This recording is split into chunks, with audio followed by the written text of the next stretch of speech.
Hey, what's up guys? It's your boy. Clickbait title, if I ever remember to name it that clickbait title, but this is staying in anyway.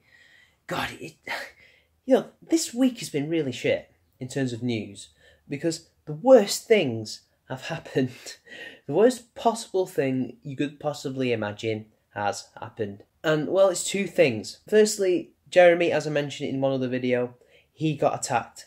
If those of you who don't know who Jeremy is, no, it's not Jeremy Corbyn, and I would also, make a video about that, condemning him being personally attacked, because not only are they attacking a member of parliament and the right honourable member of the opposition, things like that, he's also an old man. You don't attack elderly people like that, But no, I'm talking about Jeremy from the Quartering, and also Unsleeved Media. And also, the other event is that the Honey Badgers lost their court case against the Calgary Expo and the Mary Sue. I'll get into some of those things.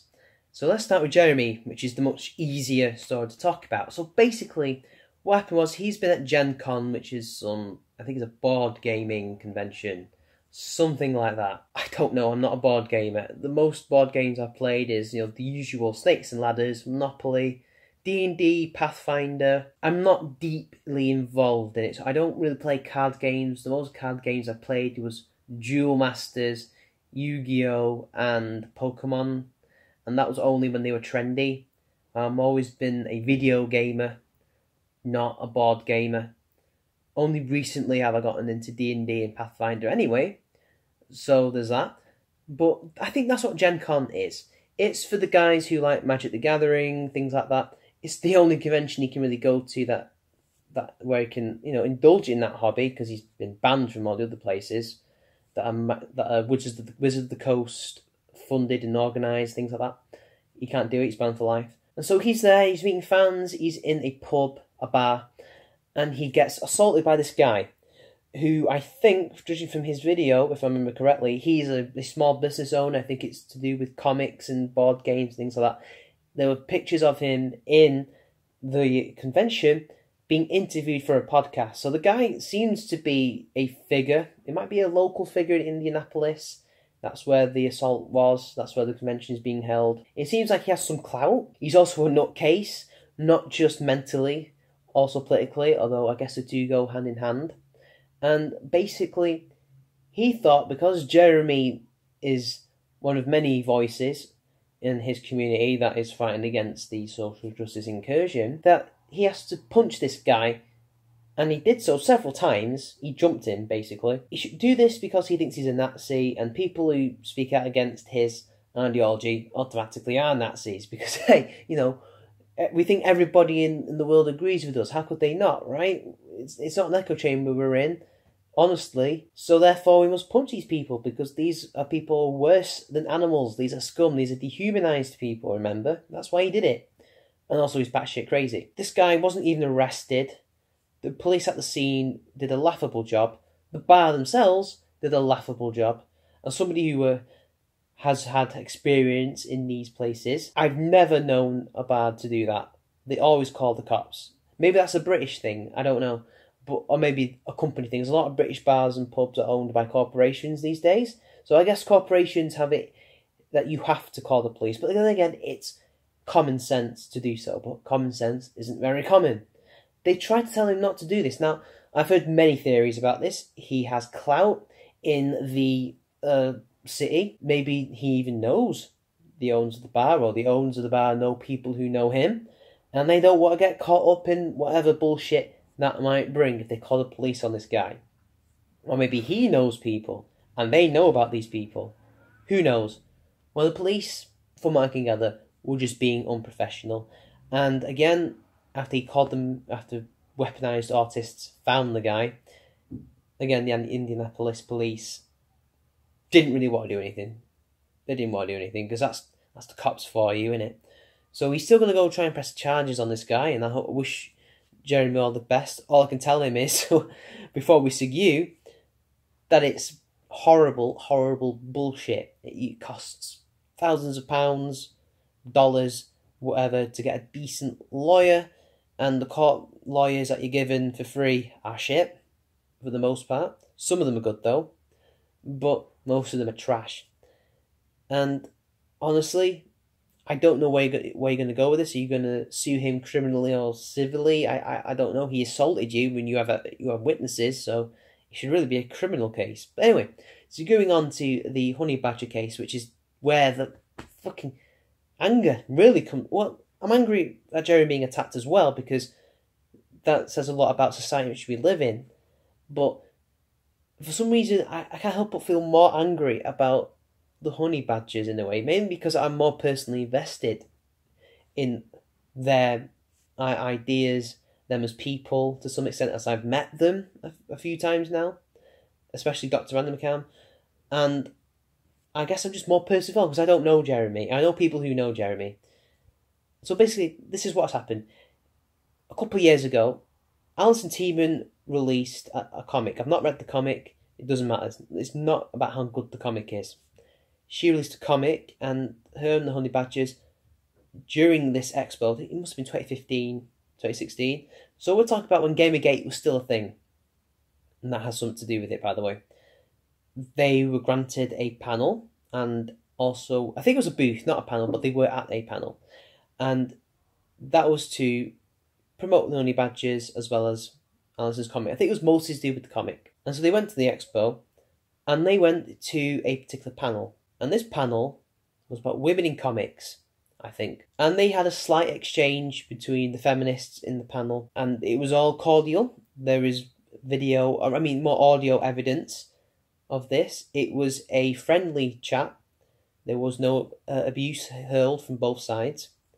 And then the panel continued until its end, and I think they said nothing after that. Fast forward a couple hours later, they're being told to leave because the owner has been told that they've been harassing people, and they've got imagery that is it's misogynistic. Something. Basically, there was a Gamergate shirt, and there's also some Gamergate imagery with the Honey Badger logo, and apparently that was wrong and prejudice and things like that when it wasn't. I'm butchering this term of events, sorry. And basically, they had to leave because of this, because they were a danger, they were harassing people, and they weren't. There was no evidence. And so they left, and there was a load of other things that were going on. I'll link Karen Straughn's videos that explain this. And basically, they went to a place in the park, and they tried to have a meet-up there. They were away from the expo, and the expo called the police on them to get them away from the area, even though they weren't even near the expo at this point. They were just in the park, just hanging out with people. It later turns out that this was done because I think they were talking to the Mary Sue journalist, and I think there was some collusion going on. Again, Karen Straughan can explain it in her videos. And then articles came out about this. Again, because of the collusion, the Calgary Expo management were colluding with the Mary Sue, possibly other progressive outlets, to slander them. They slandered the Honey Badgers, and that's what they did. And so the Honey Badgers took them to court for frivolous. It's not libel, it's not slander, but it's something else. It's frivolous something. They put forward their case. They had all the evidence on their side. The Mary Sue didn't even turn up to court. So the Calgary Expo did. And guess what?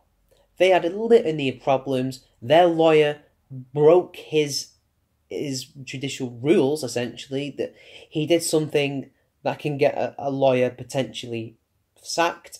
And the judge said, we're going to be discussing this later on. So despite all this litany of evidence which proves, without, in my opinion, and in most people's opinions, now, I've not really seen these big YouTube lawyers talk about this for some reason, because this is a court case that is a precedent-setting court case in Canada. They should be talking about this. But they will talk about the Saigon case more, which, don't get me wrong, is also important, but that's the point. He decided that they didn't have a case. He threw it out, despite looking at the evidence.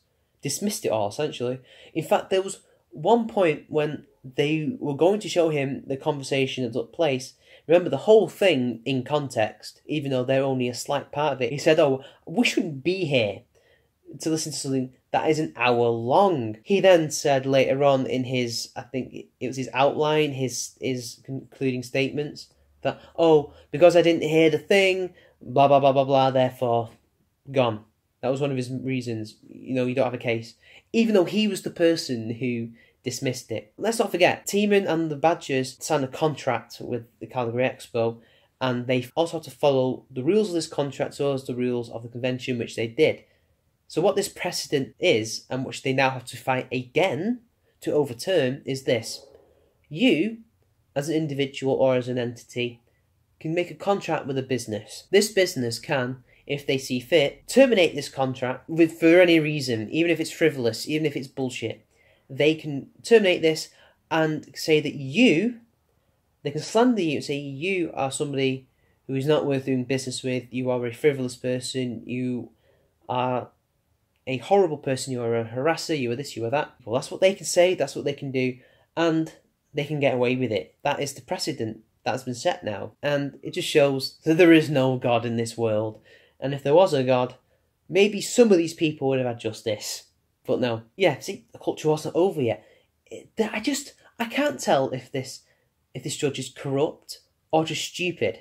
I really can't tell. And I can't tell, again, if the police and the bar and Indianapolis, if they're corrupt or just on all manners of stupid. Remember, don't attribute to malice, which can easily be attributed to stupidity. The judge, again, did show some stupidity in his decisions. But again, I don't understand. From what I've heard, and especially with the lawyer that they were paying for, who, by the way, is a human rights lawyer, they failed to win. And because for whatever reason, the judge just dismissed all the evidence. He must have had some kind of personal bias that he wasn't disclosing in the court, because I've heard Karen's testimony about this, and he struck me as somebody who could be quite fair. At least that's what he let on. Turns out he wasn't. So there we go, guys. Absolute bullshit. Just the worst thing you could possibly imagine.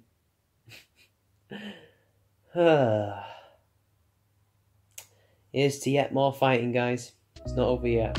See you later.